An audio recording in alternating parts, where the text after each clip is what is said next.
Hello and welcome back to English Today, and this is DVD 5 and the first DVD of the elementary level. And in this DVD you will see 3 more episodes of our story, That's Life, followed by our special TV programs. You'll see our travel expert in the discussion Around the World, followed by a discussion about the differences between generations. Then, in the grammar section, we will study the verb have and have got, and also the past tense of the verb to be. We will also learn to give instructions and directions using the imperative. Okay, so enjoy your studying and have fun.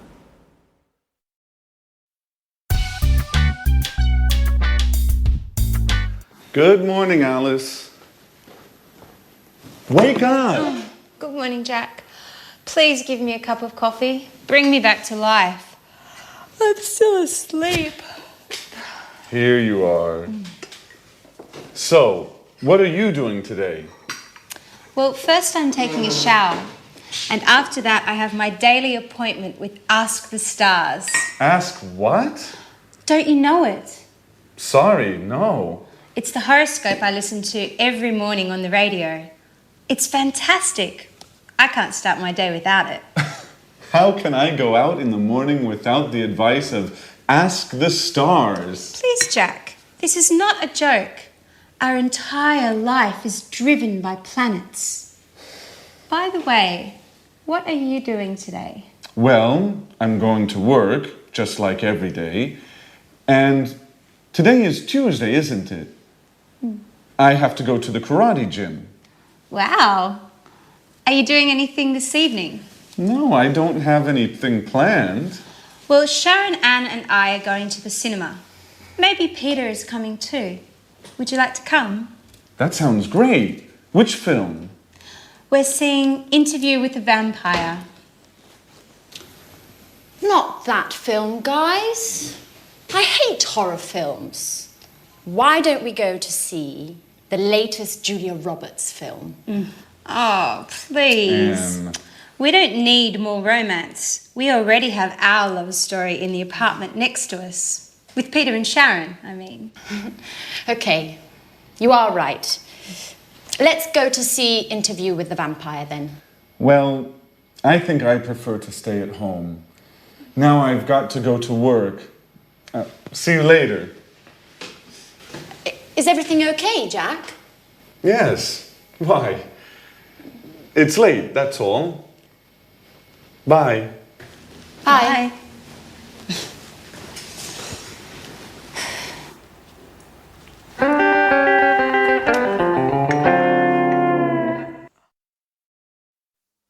Hello and welcome back to English Today, your live TV program where you can learn the English language. And in this lesson, we're going to look at the verb have. Now, the verb have, you think, well, that's easy. It's not true.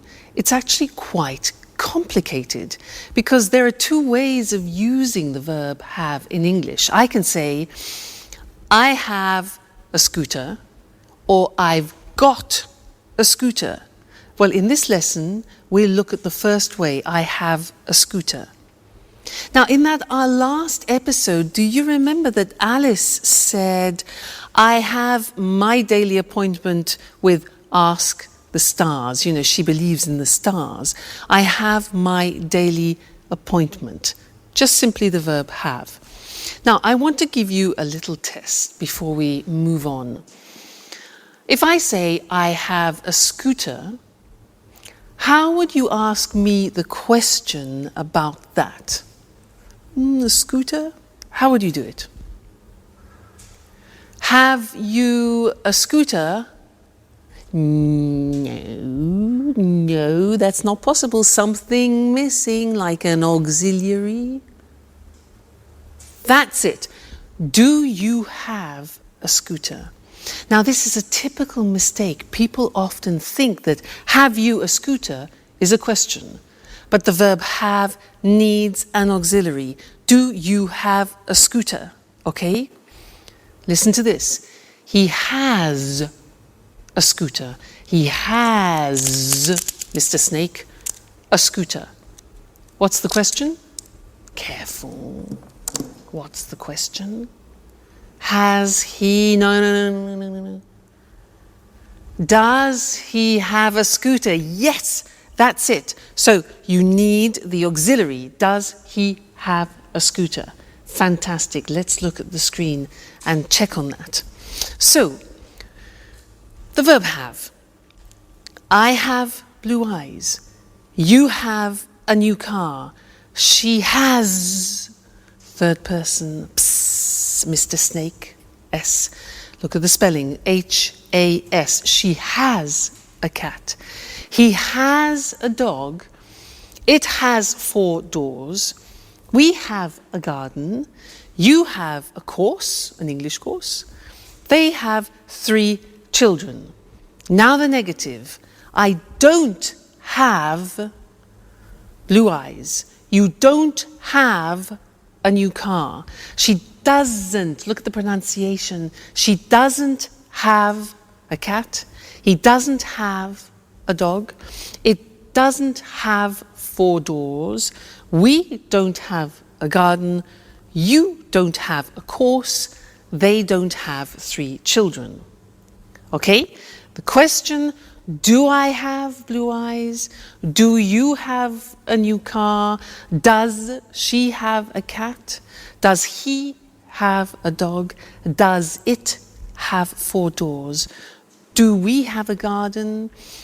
Do you have a course? And do they have 3 children? Okay, so that's the verb have. Don't forget the auxiliaries do and does. Now, another interesting thing about the verb have is that often we use it in special expressions which make up verbs with particular meanings.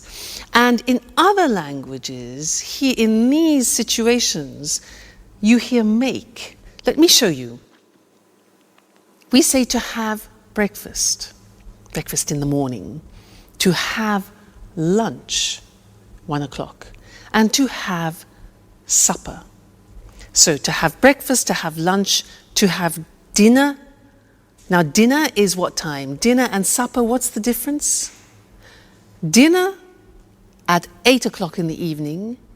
Supper is something we have at about 10:30 or 11 o'clock at night. All right? So we use the verb have for these. We don't say to have a breakfast, but to have breakfast, have lunch, have dinner, have supper. Other things, we say to have a cigarette. We say to have a cup of coffee, to have a drink of any sort. We also say to have a shower in the morning, to have a shower. In other languages, they use make a shower or make a bath, for example. But in English, we say to have a shower, to have a bath in the bathroom. We also say to have a rest. We say to have a party. Did you have a good party? We say to have fun, which means to have a good time. Okay? So these are very common expressions which we always use with the verb have. Have breakfast, have lunch, have dinner. Okay. Now, when we go back and listen to our friends, they will introduce the other form, have got. And then afterwards, I'll tell you all about it. All right? So see you then. Bye. Fly me to the moon. Let me. Have you got a moment, Peter? I've got a problem with my computer.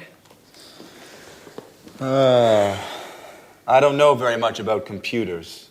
And I'm going out. They're waiting for me at the theater. Always busy, huh? Okay, Sharon, take it easy. Shall we have a look? Thanks, Peter. You've got a big heart. Let's see if I can help you before you thank me. All right. I can't use this program. I use it every day, and today it isn't opening.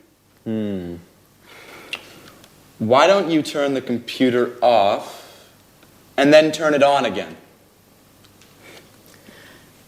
Okay, Peter, that's really a great idea. You're a genius. How can I do without you? I know, my dear. What are you working on? I'm writing my curriculum because I would like to find a new job. Listen, Peter, I don't know how to write it.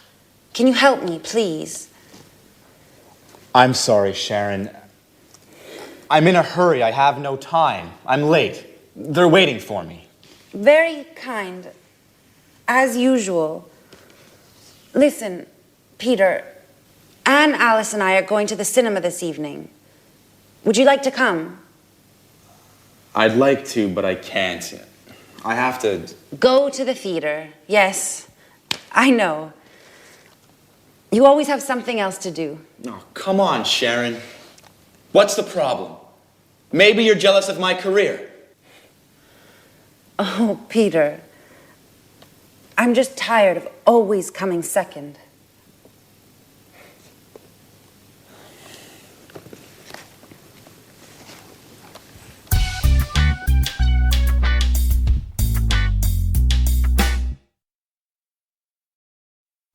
Hello and welcome back. How are you all? Did you notice that Sharon is tired of coming second? Well, I understand her. If you live with a musician, you need to be very patient. Now, Sharon said in that last episode, she said, "Have you got a moment?" Then she said, "I've got a problem with my new laptop." Have got. And this is what I want to study with you now. The second use of have got. Now, in order for you to understand it better, let's do something in a typical context where we would use have got. Let me tell you about my present situation. I'm in a flat, but I have to leave the flat and find another one. And I saw an advertisement in the newspaper for a flat which looks quite interesting. So I want to call the owner of the flat and ask him some questions, all right? So listen to what I say, all right? Now, his name is Mr. James. 4, 6, 5, 6, 7, 8, 9, 7. I hope he's in. Let's see. Mr. James. Hello, Mr. James? Yes, hello, my name is Louise Evans and I saw your advertisement in the newspaper for a flat and I wondered if I could ask you some questions. Great, okay. How many rooms has it got? Yes, okay, so 2 bedrooms, good. A living room, a kitchen, bathroom and toilet, very good, fine. Has it got a garage? No, okay, so I have to park my car in the street. Okay, fine. And a garden, does it have a garden? No, okay, a small balcony on the 2nd floor. Good, fine. And has it got central heating? Central heat, yeah. And kitchen electricity, oh, well, okay, an electric kitchen is fine, why not? Another thing is air conditioning. It gets very hot in England in the summer now. No, all right. Does it have easy access to public transport? Oh, good, so there's a tube nearby. Fantastic, good. Another thing is, has it got big windows? Because I love a lot of light. Small windows. All right. Has it got any views? The road and the neighbour's garden. Okay. And one more important thing. How much does it cost a month? £1,250. Right. Okay, thank you very much. Yes, I'll think about that and I'll call you back. Okay, fine. Thank you very much. Thank you. Goodbye. Bye. £1,250? Oh my God.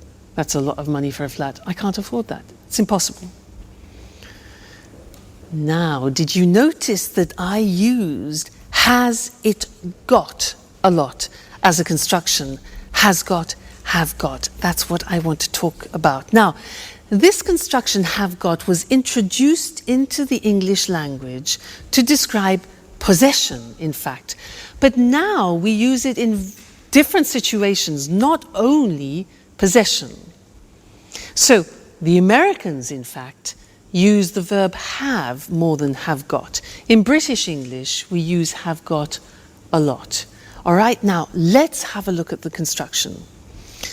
So in the positive form, I have got gets contracted to I've got.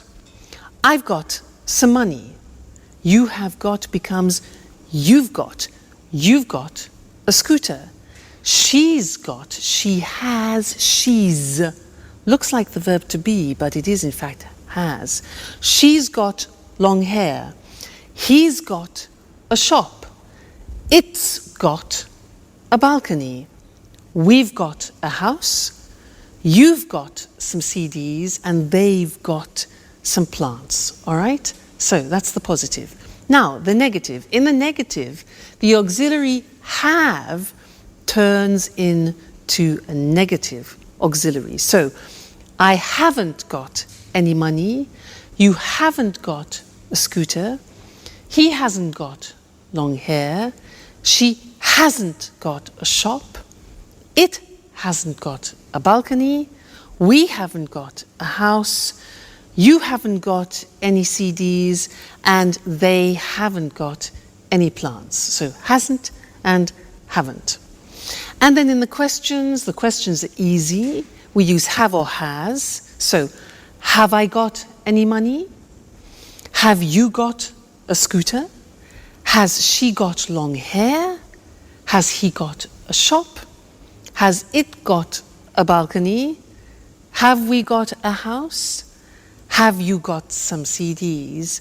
And have they got some plants? So it's not really difficult grammatically. You have to remember the auxiliary have and has, and then remember to put got. All right? Now, you'll come across this a lot, especially in subtitles in films. So watch out for it, and we'll keep practicing it. Great! So that's the end of this lesson, and I'll see you again live very soon. Bye!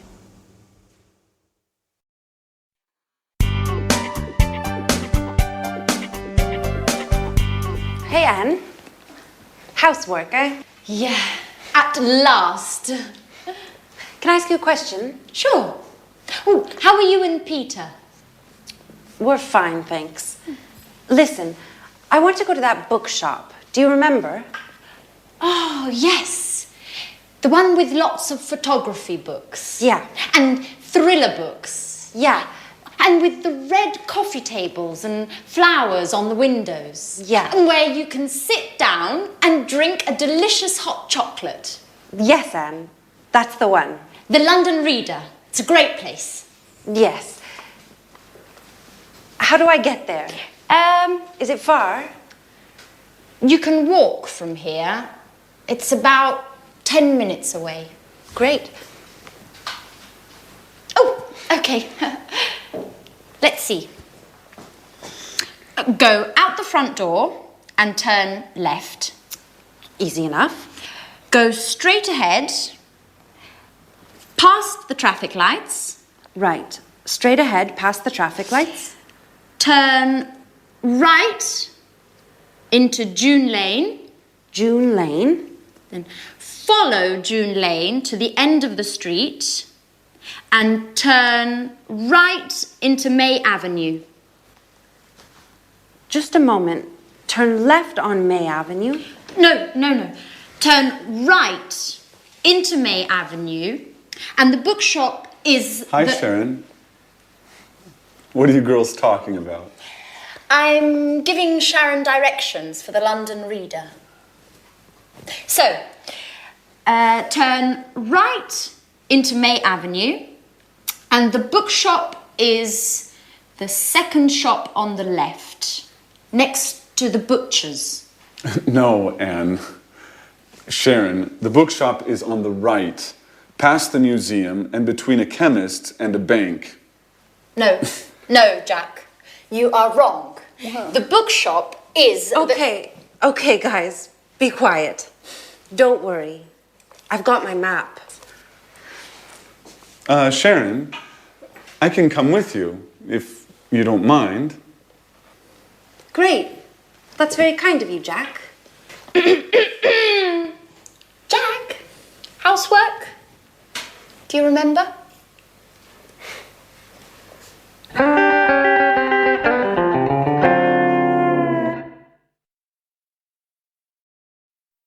Hello and welcome back again.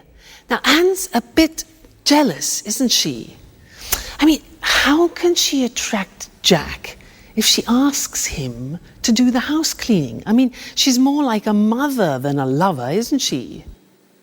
Well, anyway. Now, she gave some directions to Sharon because Sharon wants to go to the bookshop. And actually, Mr. Monkey wants to go to the same bookshop. So I want to test those directions to see if they work. Let's imagine this is the bookshop, okay? Mr. Monkey wants to go there. So let's see her directions. So go out of the front door and turn left. Okay, Mr. Monkey, turn left. Great. Then go straight ahead. Go straight ahead until the traffic lights, you know traffic lights? Traffic lights are red, amber, green. Okay, traffic lights. And at the traffic lights, turn right, like that, into June Street. Okay, follow to the end of the street. Then turn right again. Okay, and go down May Avenue. This must be May Avenue. And the bookshop is the second on the left. 1, 2. Here's the bookshop. They work. Now, I was using the language of directions. So I want to go to the screen now and show you that language, the language we use for giving directions to people. All right?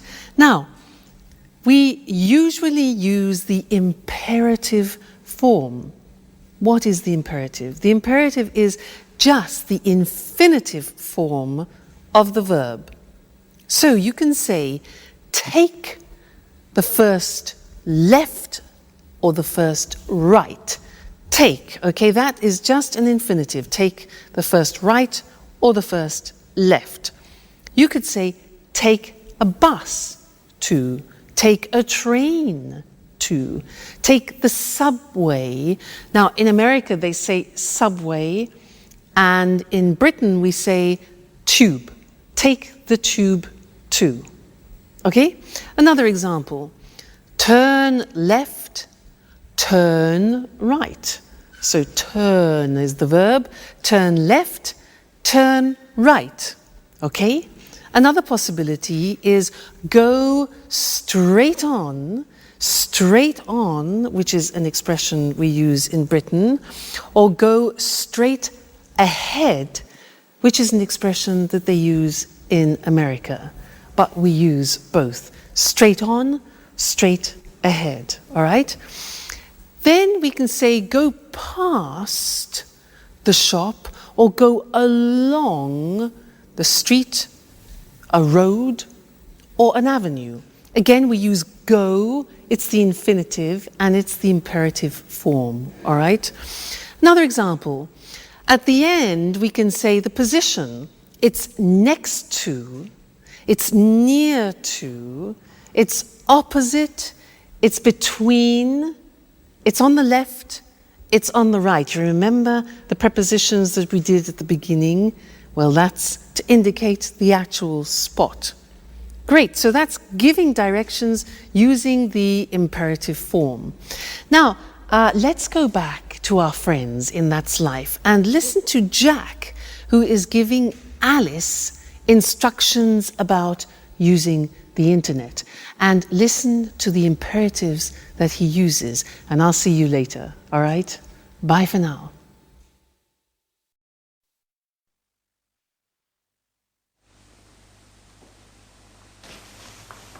Hey, Alice. What are you doing? Do you mind giving us a hand with the housework, please? Can't you see? I'm cleaning the computer. I see. I see. Why is the computer on? Just a moment. I don't understand how to connect to the internet on this computer. Can you help me? Okay, but just for one moment. Thanks, Jack.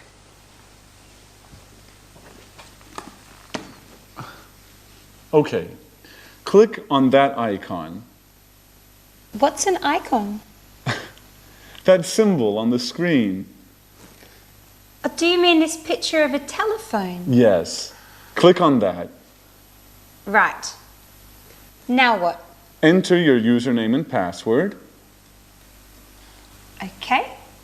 And click on that button there.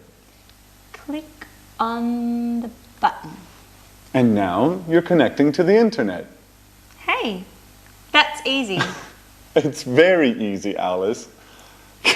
You are hopeless with computers.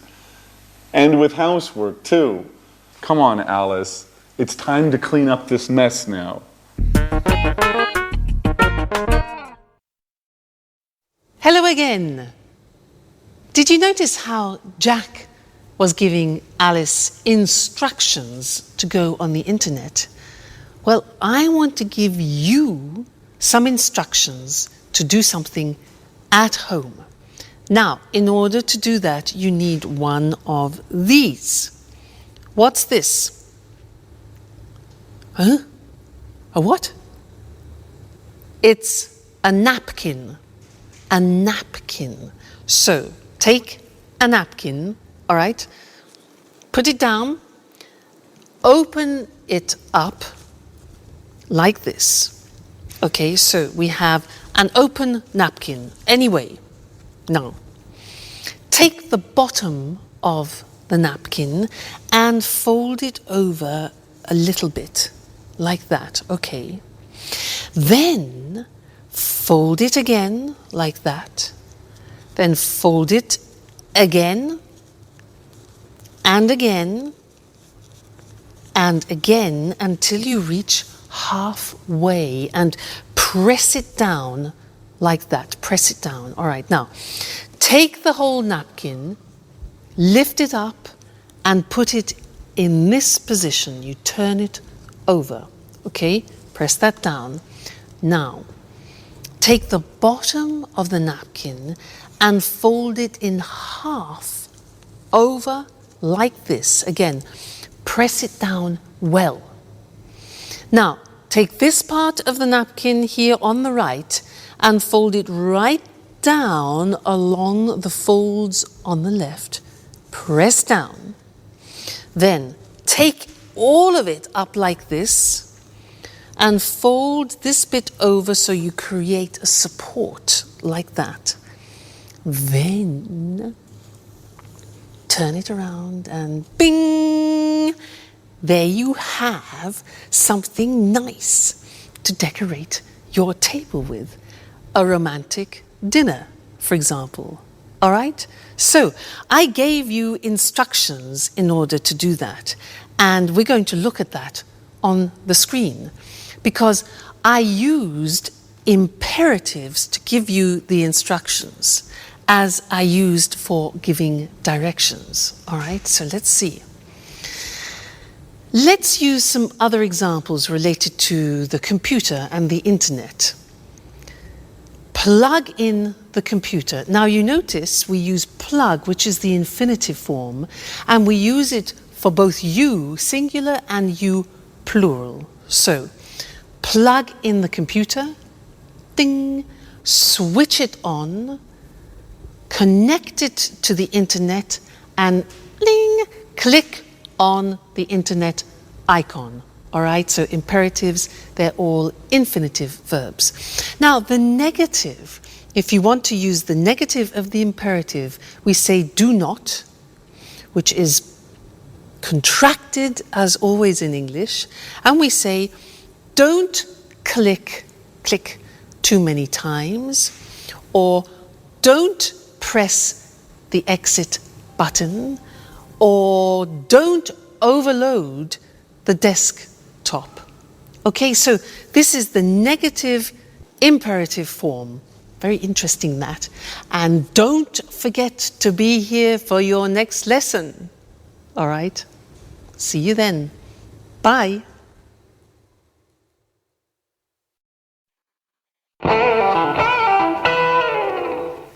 Jack, where were you yesterday evening? Why? There was a great party at Mary's. Really?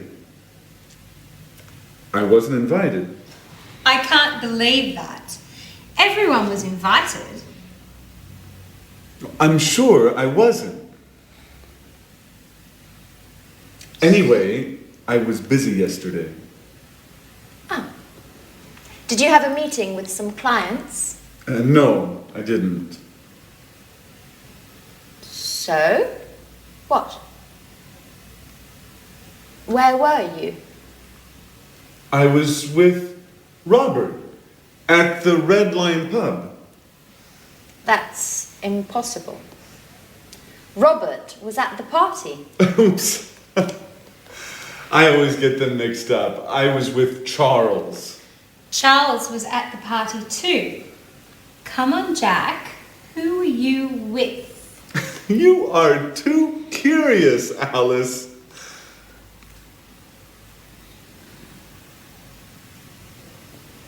Okay. I was with a girl. Uh-oh. And? And what? Well, what's her name? Do we know her? How old is she? Stop, Alice, stop. It's none of your business. Okay, you don't want to tell us. That's okay. I like mystery. It makes life exciting. Well, let's change the subject. Peter, where were you yesterday evening? Why weren't you at the party? I was at the theater. We are preparing the performance. And you, Sharon? Where were you? Me? Where were you? I was at home watching a film on TV. Which one? The latest film starring Nicole Kidman. What's the name? Yes, Moulin Rouge. Really? That's strange. I remember. Here, look, it's on TV today. Really? Oh, they always show the same stuff on TV. Oh, don't get up. I'll get the door.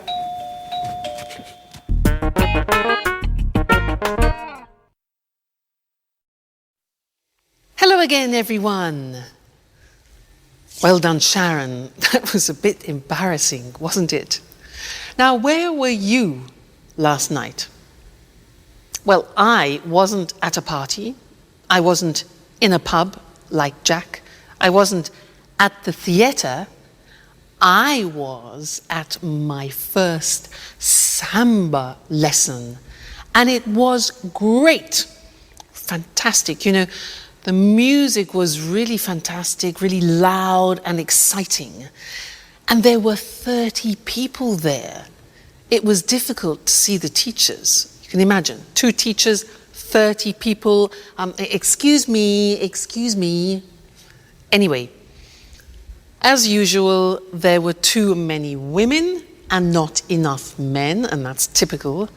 But the teachers were fantastic. They were really, really professional.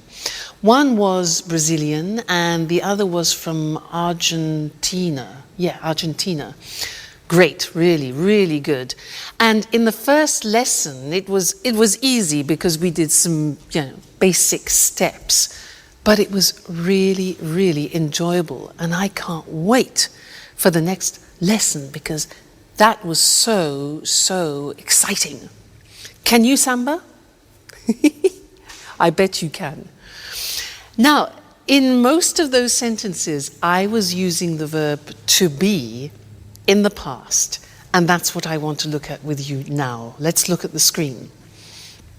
To be in the past. When we talk about something specific in the past, let's look at the form. I was in New York last year. You were, see how it changes? You were at the party last night. He was at a meeting on Tuesday. I was, you were, he was, she was fine yesterday, for example. It was beautiful. We were at school on Monday. You were happy, and they were in London 2 weeks ago. So you see, I was, you were, he, she, it was, we were, you were, they were. Be careful about that. It's easy to make a mistake. Now, what about the negative form? Well, was becomes wasn't. Listen to the pronunciation. Wasn't, wasn't, okay? So, I wasn't on time this morning. You weren't here yesterday. He wasn't at the party last night. She wasn't very happy. And it wasn't difficult, okay? We weren't at work on Saturday. You weren't on time for work.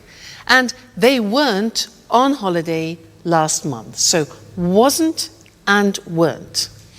Question form, listen to these. Where was I yesterday?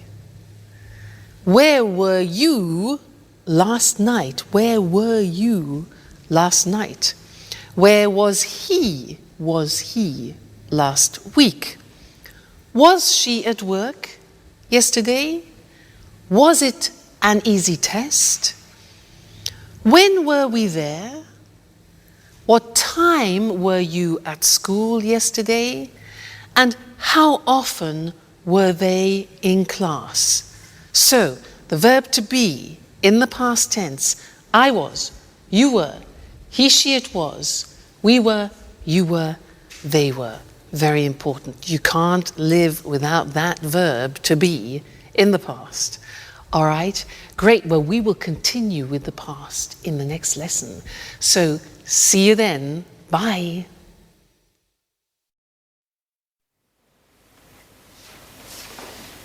There's a postcard for you, Alice. For me? Oh, it's from my father. He was in the Bahamas last week. Really? I was in the Bahamas last summer.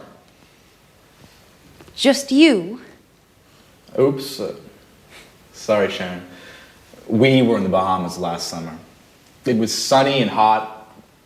Perfect weather for swimming and relaxing. It was fantastic. Fantastic. Yeah, fantastic. I'm sure it was. I prefer holidays in the winter. It's too hot in the summer. I like going to the mountains and skiing. My last holiday was 2 years ago. 2 years ago? Yes, it was a long time ago. I need another holiday soon. Anyway, was your father on holiday in the Bahamas, Alice? No, he wasn't. He's working on a new play there. Oh, how fascinating it must be being a director. Fame, money, and a lot of traveling around the world. And no time for family. Just a few calls, postcards, and a lot of misunderstandings. Why don't you call him now? I don't think that's a good idea. Why? When was your last call? 3 weeks ago? That's a long time. Come on, Alice, call him. I'm sure he'll be happy to hear from you. Well, maybe you're right. Okay, I'll call him. Thanks, Jack. For your advice, I mean.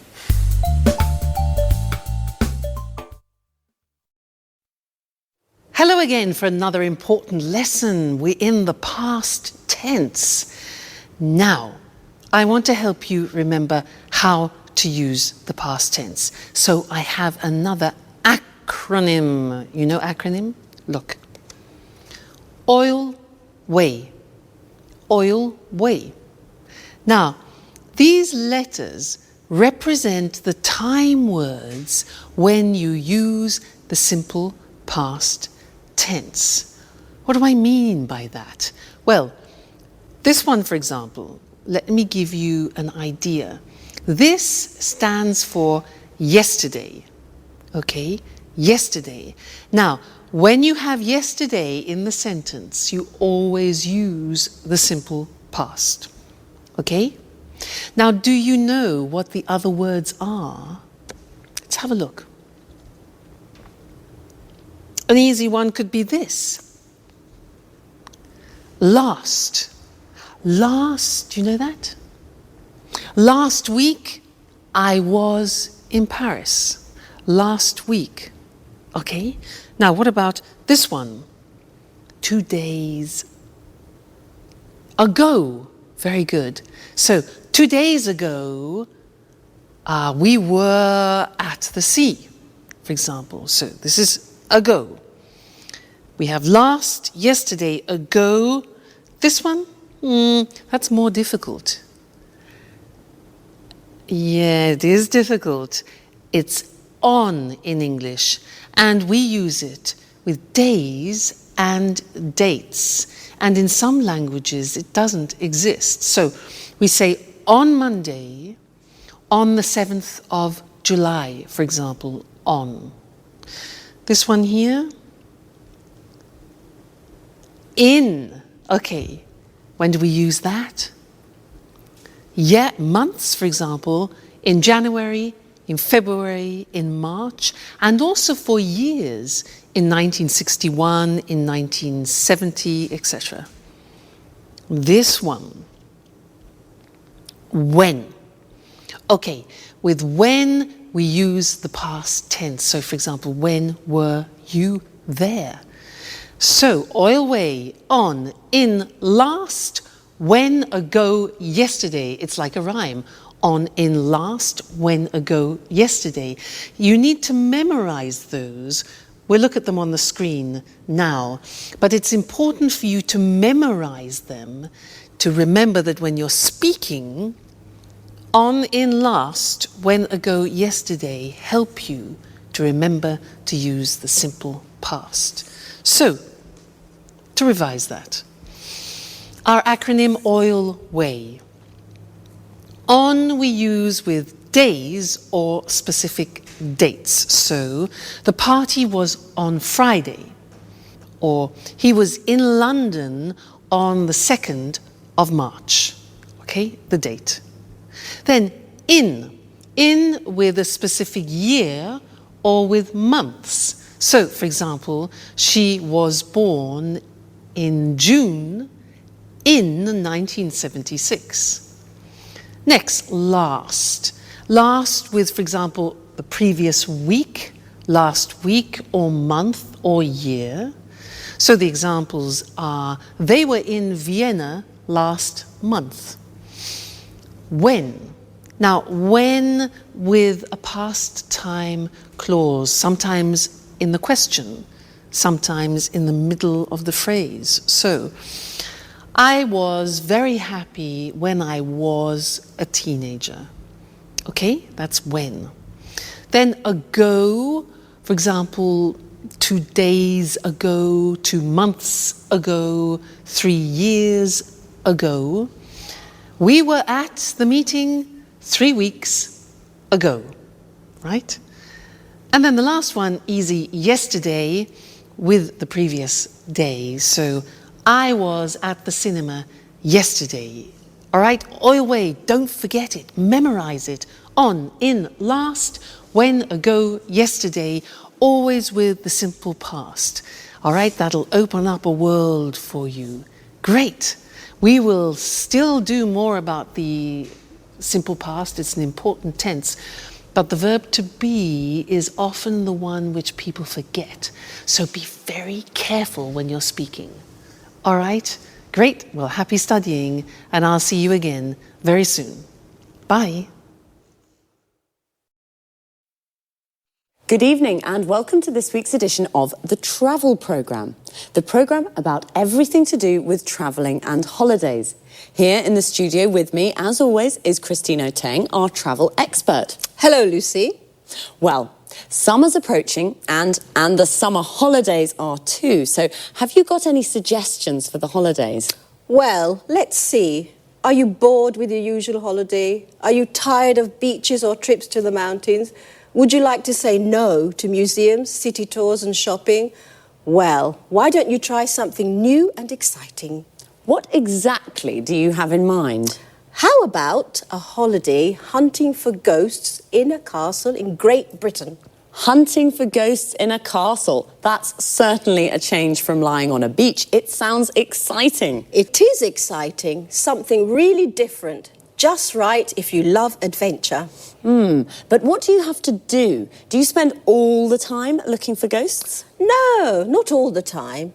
In some ways, it's like a normal holiday. In the morning, you have a traditional English breakfast, then you go for a walk or visit a local town. In other words, you do the things you always do when you visit a foreign country. But the fun starts in the evening. You have dinner, and then the ghost hunting starts. With the help of one or two ghost experts, you search through the haunted castle until late at night. Oh, it sounds frightening. It is frightening. There are strange sounds, doors and windows open and close by themselves. Yes, it's really frightening, but exciting too. Tell me, Lucy, do you believe in ghosts? Yes, I do, but I'm not very brave. I don't think I'd like to visit places like that, especially not at night. Are there any haunted castles in Great Britain? Oh, yes, there are, especially in Scotland. Many of the castles in Scotland have got ghosts. There are some fascinating ghost stories. There are lots of books about haunted castles. Why not read one before visiting Scotland? I see. A holiday spent looking for ghosts. A night in a haunted castle would certainly be a memorable experience. It certainly would. And if you want to see even more ghosts before you return home, try a ghost walk. In London, visit places in London famous for strange and unusual happenings. Christine, this is definitely an interesting idea for a holiday with a difference. Well, if you're curious about ghosts and you love adventure, this could be just the holiday for you. Thanks, Christine, for this unusual holiday idea. You're welcome. Goodbye. And goodbye to all travellers. See you again soon. Do you believe in ghosts? To believe in ghosts means you think that ghosts exist. If you do, then you say, I believe in ghosts. We say that a castle is haunted when it has a ghost or more than one. We say it's a haunted castle.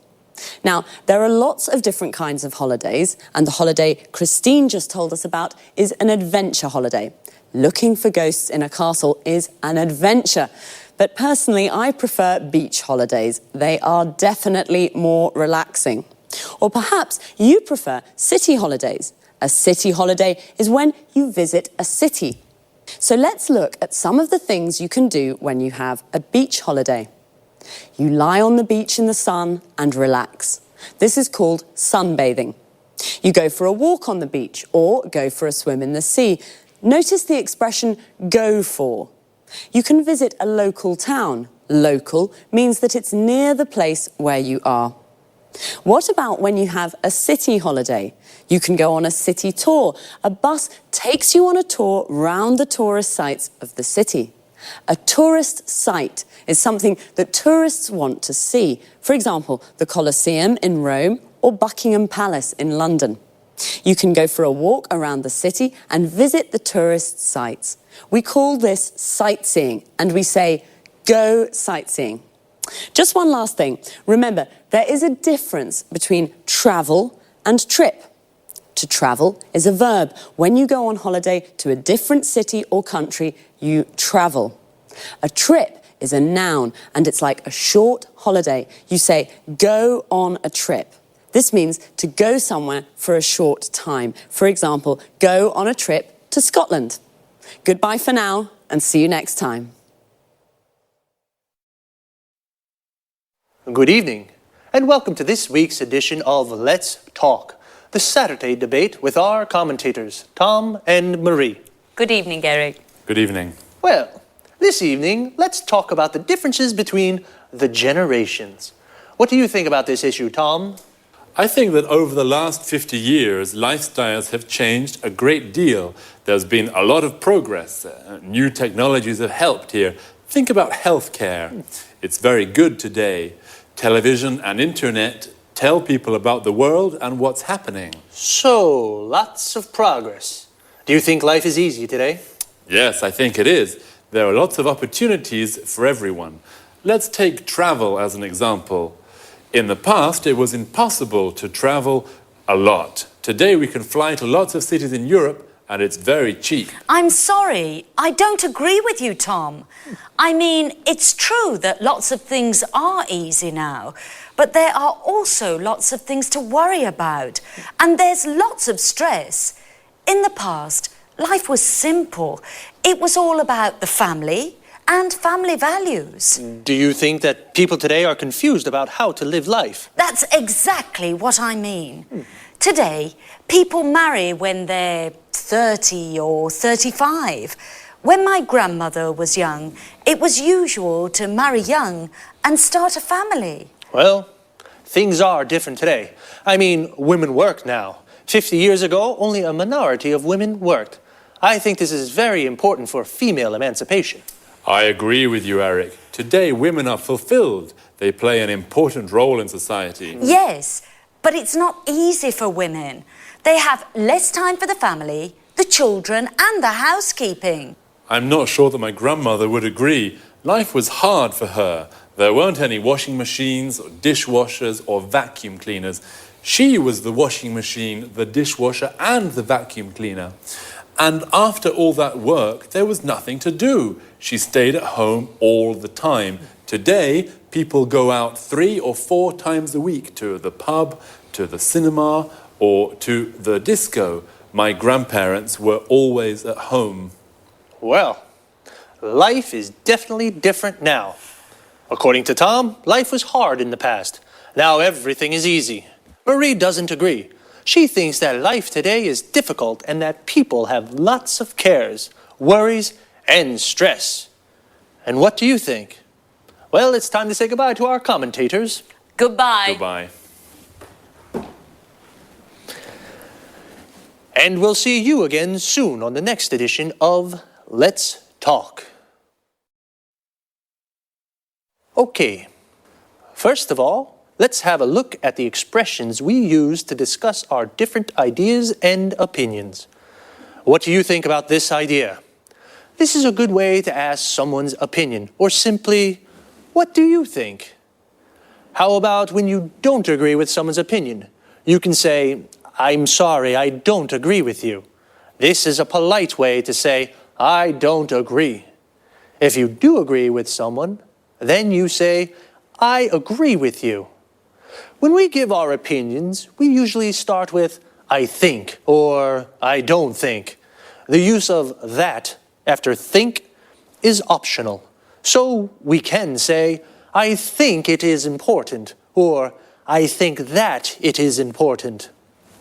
Another useful expression is, I mean, and when we use it to explain our ideas better. Let me give you an example. Things are different today.